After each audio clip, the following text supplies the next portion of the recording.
Sur le boulevard du 20 mai à Yaoundé, départ imminent de l'étape entre Yaoundé et Bolova dans le sud Cameroun. Si certains dans le peloton expriment leur crainte par rapport au Covid, le représentant Afrique de l'Union cycliste internationale estime que la situation épidémiologique camerounaise est propice au déroulement de la compétition. Nous sommes dans un pays où il y a peu de cas de Covid-19. Il n'y a pas d'obligation de distanciation ni de port de masque. Donc après, il faut faire avec les contraintes existantes ou pas.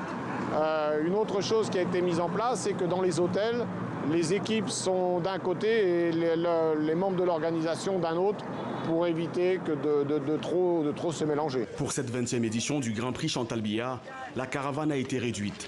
300 personnes au lieu du double l'an dernier. 58 coureurs étaient au départ, dont Paul Daumont.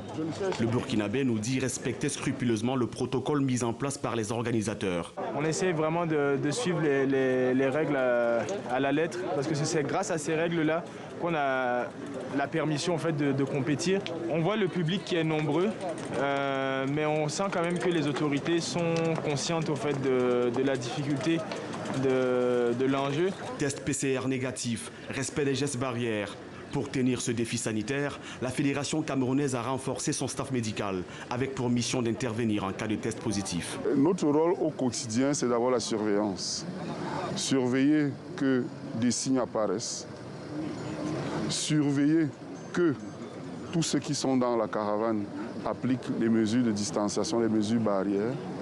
Et puis surveiller que ceux qui sont testés positifs puissent être mis en quarantaine et puissent être mis sous traitement. La compétition s'achève ce dimanche avec l'étape 100 Mélima Yaoundé, longue de 166 km. Jusqu'ici, aucun cas de Covid-19 n'a été déclaré.